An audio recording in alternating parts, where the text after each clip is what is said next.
Hello മച്ചന്മാരെ, nomadic ട്രാവലറുടെ പുതിയ എപ്പിസോഡിലേക്ക് എല്ലാവർക്കും സ്വാഗതം. നിങ്ങൾ ഒരു കശ്മീർ യാത്ര പ്ലാൻ ചെയ്യുകയാണോ? നിങ്ങൾ കശ്മീർ വരാൻ ആഗ്രഹിക്കുന്നുണ്ടെങ്കിൽ നിങ്ങൾക്ക് പറ്റിയ ഒരു അടിപൊളി വീഡിയോ ആണ് ഇത്. കശ്മീരിനെ പറ്റിയിട്ടുള്ള എല്ലാ കാര്യങ്ങളും ഇതിൽ ഞാൻ പ്രതിപാദിക്കുന്നുണ്ട്. ഫസ്റ്റ് ആയിട്ട് നോക്കുന്നത് എങ്ങനെ കശ്മീരിൽ എത്തിച്ചേരാം, അതിനുശേഷം ഏതൊക്കെ സീസണിൽ എങ്ങനെയൊക്കെയാണ് കശ്മീർ ഉണ്ടാവുക എന്നതിനെ പറ്റി കംപ്ലീറ്റ് ഡീറ്റെയിൽ ഞാൻ ഈ ഒരു വീഡിയോയിൽ പറഞ്ഞിരുന്നതൊക്കെ. അതുപോലെ തന്നെ കശ്മീരിൽ ഏതൊക്കെ സ്ഥലങ്ങൾ നമുക്ക് അടിപൊളിയായിട്ട് കറങ്ങും, ആ ഒരു സ്ഥലങ്ങളിൽ പോയിക്കാൻ എന്തൊക്കെ ചെയ്യാനുണ്ടാവും, എന്തൊക്കെ കാണാനുണ്ടാവും, അങ്ങനെയുള്ള എല്ലാ കാര്യങ്ങളാണ് ഈ ഒരു വീഡിയോയിൽ ഞാൻ പറഞ്ഞുതരാൻ പോകുന്നത്. അപ്പോൾ വീഡിയോ തുടങ്ങുന്നതിന് മുമ്പായിട്ട് പറഞ്ഞുതരാം, നമ്മൾ കശ്മീരിൽ തന്നെ നിന്നിട്ട് 4 വർഷത്തോളം കശ്മീർ നിന്ന് കശ്മീരിൽ വരുന്നവർക്ക് വേണ്ടിയിട്ടുള്ള എല്ലാ സഹായങ്ങളും കാര്യങ്ങളും ചെയ്തു കൊടുത്തിട്ട് നമ്മളത് തന്നെ അനുഭവത്തിലുള്ള കാര്യങ്ങളാണ് ഞാൻ നിങ്ങളുമായിട്ട് പങ്കുവെക്കാൻ പോകുന്നത്. അപ്പൊ നിങ്ങൾക്ക് വരാവുന്ന ഏറ്റവും സെറ്റ് ഡൗട്ടുകളും കാര്യങ്ങളും ഈ ഒരു വീഡിയോ കാണുന്നതിലേ കൂടി ഇല്ലാണ്ടാവുന്നതായിരിക്കും. അപ്പൊ നമുക്ക് കൂടുതൽ വെറുപ്പിക്കാണ്ട് നേരെ വീഡിയോയിലേക്ക് കടക്കാം. അപ്പൊ നമ്മൾ ഈ ഒരു വീഡിയോയിൽ ആദ്യം നോക്കാവുന്നത് കശ്മീരിലേക്ക് എങ്ങനെ എത്തിച്ചേരാൻ പറ്റും എന്നുള്ളതാണ്. നമുക്ക് 2 രീതിയിൽ നമുക്ക് കശ്മീരിലേക്ക് എത്താൻ പറ്റും. ഒന്ന് നമുക്ക് ട്രെയിൻ ഉപയോഗിച്ചും വരാൻ പറ്റും, ഒന്ന് ബൈ എയറും വരാൻ പറ്റും. ബൈ എയർ വരികയാണെങ്കിൽ നമുക്ക് നാട്ടിൽ നിന്നുള്ള കോഴിക്കോട്, കൊച്ചി, ബാംഗ്ലൂർ, മംഗലാപുരം എന്നീ എയർപോർട്ടുകളിൽ നിന്ന് കണക്ഷൻ ഫ്ലൈറ്റ് ആണ് ശ്രീനഗറിലേക്ക് വരുന്നത്. ഒന്നിക്ക് നമുക്ക് ബോംബെ ആയിരിക്കും, അല്ലെങ്കിൽ ഡൽഹി ആയിരിക്കും, അല്ലെങ്കിൽ നമുക്ക് പൂനെയൊക്കെ കണക്ട് ചെയ്തിട്ട് നമുക്ക് ശ്രീനഗർ എത്താൻ പറ്റും. ഇനി ബൈ ട്രെയിനിൽ വരുന്നവർ ശ്രദ്ധിക്കേണ്ട കാര്യം എന്താന്ന് പറഞ്ഞു കഴിഞ്ഞാൽ, ആദ്യം നമ്മൾ കേരളത്തിൽ നിന്നും ഡൽഹിയിലേക്കാണ് ട്രെയിൻ ടിക്കറ്റ് ബുക്ക് ചെയ്യേണ്ടത്. ഡൽഹിയിൽ എത്തിയതിനു ശേഷം അവിടെ നിന്ന് നമുക്ക് വോൾവോ ബസും ട്രെയിനും വഴി നമുക്ക് ജമ്മുവിൽ എത്തിച്ചേരാൻ പറ്റുന്നതായിരിക്കും. ജമ്മുവിൽ എത്തിയതിനു ശേഷം അവിടെ നിന്നും 250 കിലോമീറ്റർ 7 ഹവേഴ്സ് ആണ് നമുക്ക് ശ്രീനഗറിലേക്ക് യാത്ര ചെയ്യാനുള്ളത്.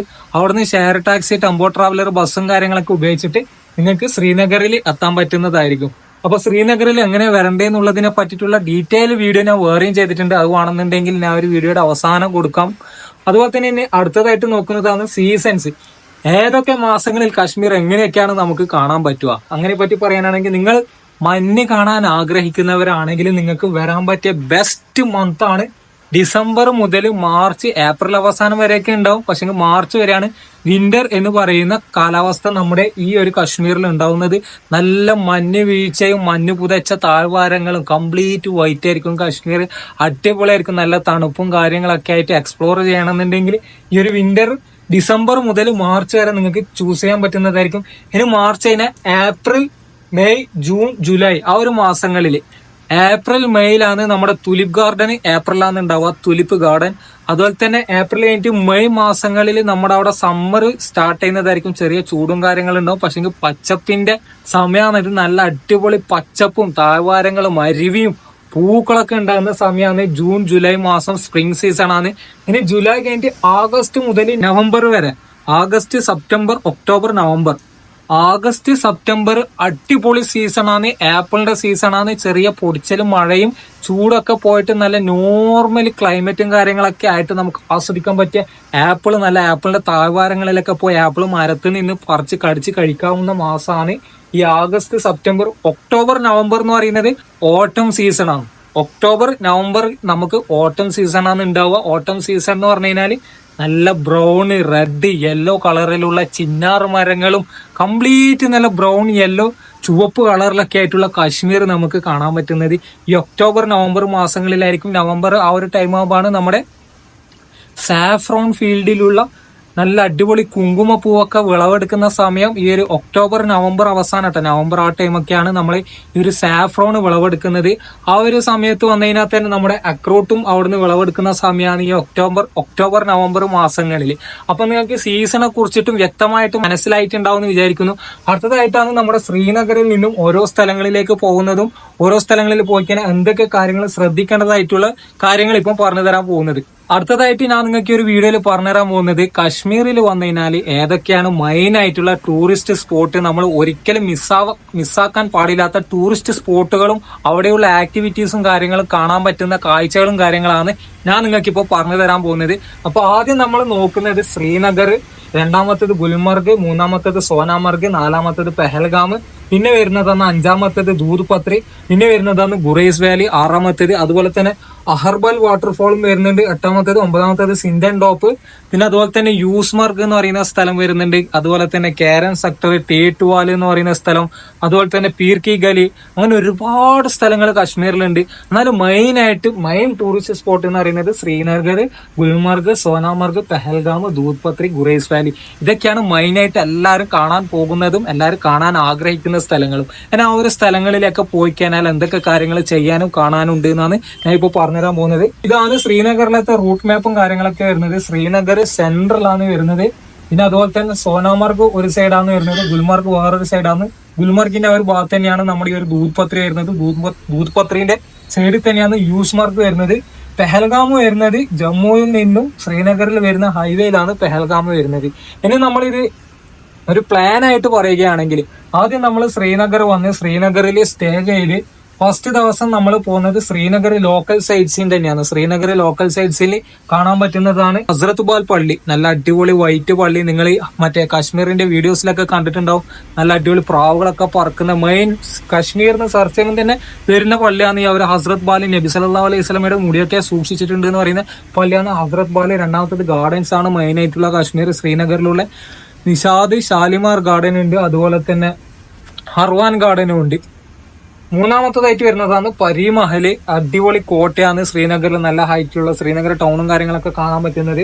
അത് കഴിഞ്ഞിട്ട് മെയിൻ ആയിട്ടുള്ള കാശ്മീരിന്റെ ഹൃദയം എന്നറിയപ്പെടുന്ന ഡാൽ ലേക്കിലേക്ക് കൂടിയുള്ള ഷിക്കാര റൈഡ്, അതാണ് ശ്രീനഗറിൽ നമുക്ക് മെയിൻ ആയിട്ട് കാണാനുള്ളത്. അങ്ങനെ നമ്മൾ രണ്ടാമത്തെ ദിവസം പോകുന്നത് ഗുൽമർഗിലേക്കാണ്. ശ്രീനഗറിൽ നിന്നും 51 കിലോമീറ്റർ ആണ് ഗുൽമർഗിലേക്കുള്ളത്. ഏകദേശം 2 മണിക്കൂർ യാത്ര ചെയ്യേണ്ടതായിട്ടുണ്ട് ഗുൽമർഗിൽ എത്താൻ. ഗുൽമർഗിൽ എത്തിക്കാനാണ് നമുക്ക് ചെയ്യാൻ പറ്റുന്ന മെയിൻ ആക്ടിവിറ്റി എന്ന് പറയുന്നത് ഗുൽമർഗിലുള്ള കേബിൾ കാർ റൈഡാണ്. ഏഷ്യയിൽ വെച്ചിട്ട് തന്നെ ഏറ്റവും ഉയരവും ഏറ്റവും ദൂരം കൂടിയ റൈഡാണ് നമ്മൾ ഗുൽമർഗിലുള്ളത്. കേബിൾ കാർ ഗൊണ്ടോല അത് ചെയ്യുക. അത് ഓൺലൈനിലാണ് ടിക്കറ്റും കാര്യങ്ങളൊക്കെ ബുക്ക് ചെയ്യേണ്ടത്. അതിന്റെ സൈറ്റും കാര്യങ്ങളും ഞാൻ സ്ക്രീനിൽ കൊടുക്കുന്നുണ്ട്. രണ്ടാമതായിട്ട് അവിടുത്തെ ലോക്കൽ സൈറ്റ് സീനാണ്. ലോക്കൽ സൈറ്റ് സീനിൽ ഒരുപാട് സ്ഥലങ്ങൾ വരുന്നുണ്ട്.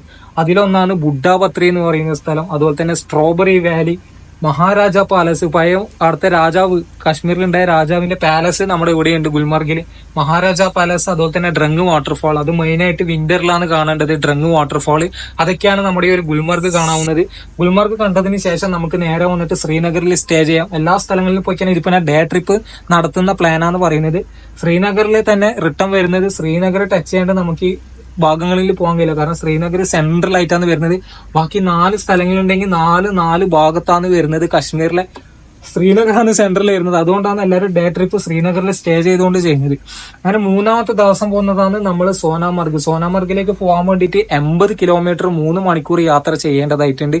അങ്ങനെ യാത്ര ചെയ്തിട്ട് എത്തിക്കഴിഞ്ഞാൽ സോനാമർഗിൽ കാണാൻ പറ്റുന്ന അടിപൊളി കാഴ്ചകളാണ് തജുവാസ് ഗ്ലേസിയർ. 4 മലകളെ നടുക്കായിട്ട് നല്ല മഞ്ഞ് പുതച്ച നല്ല പച്ചപ്പും അരുവിയൊക്കെ ഒഴുകുന്ന ഒരു അടിപൊളി സ്ഥലമാണ് തജുവാസ് ഗ്ലേസിയർ.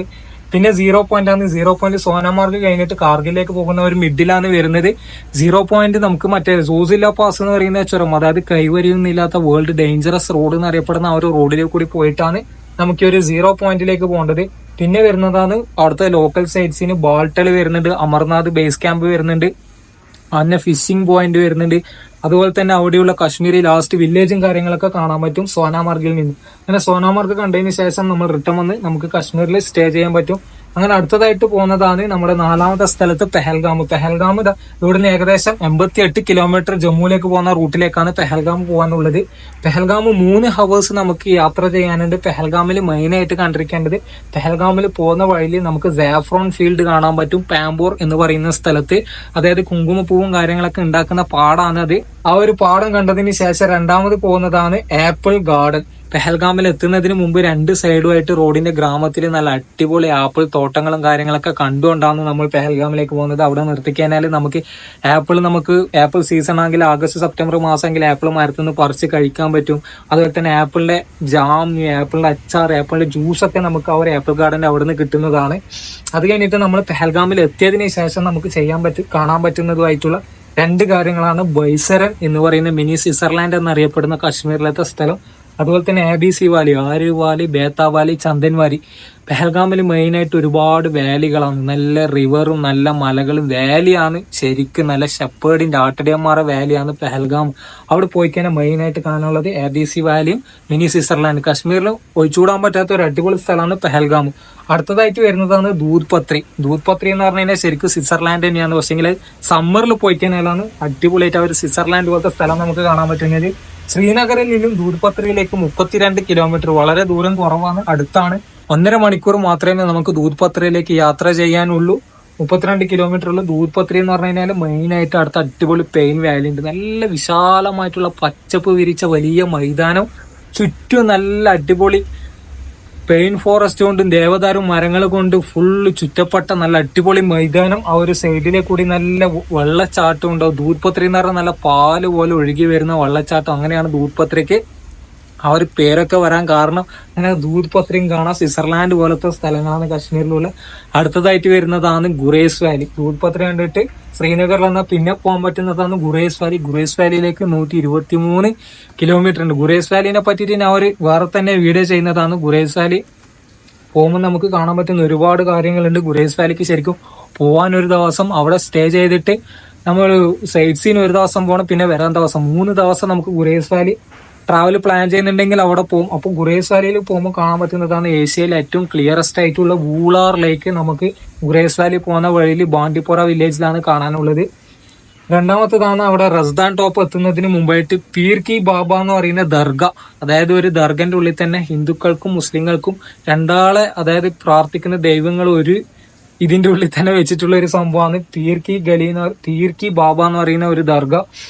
അത് കഴിഞ്ഞിട്ടാണ് റസ്ദാൻ ടോപ്പ് എത്തുക. റസ്ദാൻ ടോപ്പ് എന്ന് പറഞ്ഞാൽ നല്ല ഉയരത്തിലുള്ള നല്ല ഗുറേസ് വാലിയിലേക്ക് പോകുന്ന ഹൈറ്റിലുള്ള ഹൈപാസ് ആണ് റസ്ദാൻ ടോപ്പ്. അത് കഴിഞ്ഞിട്ടാണ് ഡാം വ്യൂ, അതായത് പാകിസ്ഥാനിൽ നിന്നും ഒഴുകി വരുന്ന നീലം റിവർ കെട്ടി വെച്ചിട്ട് അവിടുന്ന് കറണ്ട് ഉൽപ്പാദിക്കാൻ വേണ്ടിയിട്ട് കാശ്മീരികൾ ഉണ്ടാക്കിയിട്ടുള്ള ഡാമിന്റെ നല്ല നീല കളറിലുള്ള വെള്ളമൊക്കെ കണ്ടിട്ട് ഡാം വ്യൂവിൽ നിന്നും പിന്നെ നമ്മൾ ഗുറേസിലെത്തുമ്പോൾ ഫസ്റ്റ് കിട്ടുന്ന വില്ലേജാണ് ഡാബർ വില്ലേജ്. ഡാബർ വില്ലേജിൽ സ്റ്റേ ചെയ്തിട്ട് പിറ്റേ ദിവസം നമുക്ക് തുലിയൽ വാലിയും പോവാം. അതുപോലെ തന്നെ ചക്വാലി എന്ന് പറയുന്ന കാശ്മീരിലുള്ള ലാസ്റ്റ് വില്ലേജ്, ബോർഡറിന്റെ അടുത്തുള്ള വില്ലേജാണ് ചക്വാലി വില്ലേജ് വരുന്നത്. അങ്ങനെ ചക്വാലി വില്ലേജും കണ്ട് റിട്ടേൺ ഗുറേസിൽ വന്നിട്ടാണ് പിറ്റേ ദിവസമാണ് നമുക്ക് ശ്രീനഗറിലേക്ക് എത്താൻ വേണ്ടിയിട്ട്.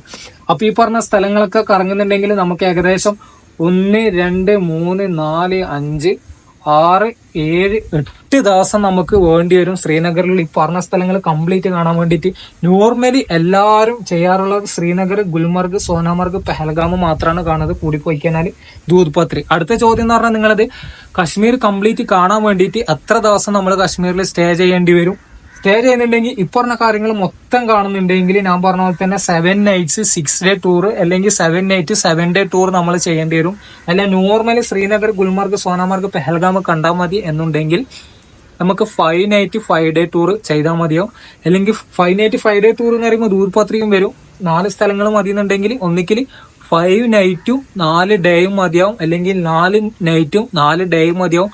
ബഡ്ജറ്റ് ഫ്രണ്ട്ലി ആയിട്ട് നോക്കുന്നതെങ്കിൽ 4 night 4 day ചെയ്യുന്നതായിരിക്കും ഏറ്റവും ബെറ്റർ.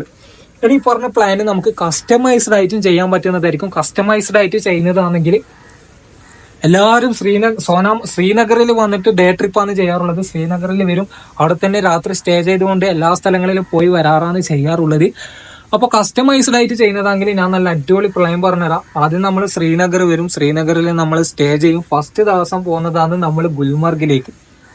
ഫസ്റ്റ് ദിവസം നമ്മൾ ഗുൽമർഗിൽ പോയിട്ട് ഗുൽമർഗിൽ അന്ന് രാത്രി സ്റ്റേ ചെയ്യും, ഗുൽമർഗ് എക്സ്പ്ലോർ ചെയ്തിട്ട്. അങ്ങനെ ഗുൽമർഗിൽ നിന്ന് നേരെ നമ്മൾ പോകുന്നത് സോനാമർഗിലേക്കാണ്. ആ ദിവസം സോനാമർഗ് എത്തും. സോനാമർഗിൽ കുറച്ച് ആക്ടിവിറ്റീസും കാര്യങ്ങളൊക്കെ ചെയ്ത് സോനാമർഗ് സ്റ്റേ ചെയ്ത് അന്ന് രാത്രി സോനാമർഗിന് രാവിലെ നമ്മൾ പോകുന്നത് നേരെ പെഹൽഗാമിലേക്കാണ്. പെഹൽഗാമിൽ നിന്ന് പോയി പെഹൽഗാമിലുള്ള വാലിയും കാര്യങ്ങളും അവിടുത്തെ മിനി സ്വിറ്റ്സർലാൻഡും ABC വാലിയൊക്കെ പോയിട്ട് പെഹൽഗാമിൽ സ്റ്റേ ചെയ്യും അന്ന് രാത്രി. അങ്ങനെ പെഹൽഗാമിൽ സ്റ്റേ ചെയ്ത് പെഹൽഗാം എക്സ്പ്ലോർ ചെയ്തതിന് ശേഷം പിന്നെ വരുന്നതാണ് ശ്രീനഗറിലേക്ക്. അന്ന് രാത്രി ശ്രീനഗർ ചെയ്തിട്ട് നിങ്ങൾ ബൈ എയർ ആണെങ്കിൽ എയർപോർട്ടിലേക്ക് ഡ്രോപ്പ് ഉണ്ടാവും. അങ്ങനെ ബൈ എയർ മതി നിങ്ങൾ ഡൽഹിയിലേക്കാണോ അല്ലെങ്കിൽ തിരിച്ച് കേരളത്തിലേക്കാണോ നിങ്ങൾക്ക് അങ്ങനെ പോകാൻ പറ്റുന്നതായിരിക്കും. അപ്പോൾ ഈ ഒരു പറഞ്ഞ പ്ലാന് നമുക്ക് കസ്റ്റമൈസ് ചെയ്തിട്ടും ചെയ്യാൻ പറ്റുന്നതായിരിക്കും. ഇനി ഈ പറഞ്ഞ കാര്യങ്ങളിൽ നിങ്ങൾക്ക് എന്തെങ്കിലും ഡൗട്ടോ കാര്യമോ ഉണ്ടെങ്കിൽ ഇൻസ്റ്റാഗ്രാമിൽ നിങ്ങൾക്ക് നൊമാഡിക് ട്രാവലർ എന്ന് പറയുന്ന പേജിൽ നിങ്ങൾക്ക് സെർച്ച് ചെയ്തിട്ട് മെസ്സേജ് ആക്കാൻ പറ്റുന്നതായിരിക്കും. ഇനി നിങ്ങൾക്ക് ഈ ഒരു പറഞ്ഞ പ്ലാന് നിങ്ങൾക്ക് കസ്റ്റമൈസ് ചെയ്തിട്ട് ഹൗസ് ബോട്ട് സ്റ്റേ, അത് ഏത് രീതിയിലുള്ള ഹോട്ടൽസ് ആണ് വേണ്ടത്, അതുപോലെ തന്നെ ബഡ്ജറ്റ് ഹോട്ടൽസ് ഉണ്ട്, സ്റ്റാർ കാറ്റഗറി ഉണ്ട്, സൂപ്പർ ഡിലക്സ് ഹോട്ടൽസ് ഉണ്ട്, അങ്ങനെ പലതരത്തിലുള്ള ഹോട്ടൽ നിങ്ങൾ ആഗ്രഹിക്കുന്ന സ്ഥലത്തൊക്കെ സ്റ്റേ ചെയ്തിട്ടുള്ള പാക്കേജും കാര്യങ്ങളൊക്കെ വേണമെന്നുണ്ടെങ്കിൽ ഈ താഴെ കൊടുത്തിരിക്കുന്ന നമ്പറിൽ വാട്സപ്പ് ചെയ്യാൻ മറക്കരുത്. 8082021045 എന്ന് പറയുന്ന നമ്പറിലേക്ക് വാട്സപ്പിൽ മെസ്സേജ് അയക്കാവുന്നതാണ്. അല്ലെങ്കിൽ കോൾ ചെയ്താലും മതി. നിങ്ങൾക്ക് വേണ്ട രീതിയിലുള്ള പാക്കേജും കാര്യങ്ങളും നല്ല ബഡ്ജറ്റ് ഫ്രണ്ട്ലി ആയിട്ടും ചെയ്തു തരുന്നതായിരിക്കും. അപ്പൊ നിങ്ങൾക്ക് കാശ്മീരിലേക്ക് വരാൻ വേണ്ടിയിട്ടുള്ള എല്ലാ കാര്യങ്ങളും ഈ ഒരു വീഡിയോയിൽ നിന്ന് എല്ലാ കാര്യങ്ങളും മനസ്സിലായിട്ടുണ്ടാവും എന്ന് വിചാരിക്കുന്നു. അപ്പൊ ഇന്നത്തെ വീഡിയോയിൽ നിങ്ങൾക്ക് ഇത്ര കാര്യങ്ങളാണ് പറഞ്ഞുതരാനുള്ളത്. ഇനി ഇതിലും കൂടുതൽ ഡൗട്ടും കാര്യങ്ങളുണ്ടെങ്കിൽ നിങ്ങൾക്ക് മെസ്സേജ് ആക്കാവുന്നതാണ്. അപ്പൊ അടുത്ത ഇതുപോലുള്ള മനോഹരമായ യാത്രാ ഇൻഫർമേഷൻ വീഡിയോസിൽ കാണുന്നത് വരേക്കും ഗുഡ് ബൈ.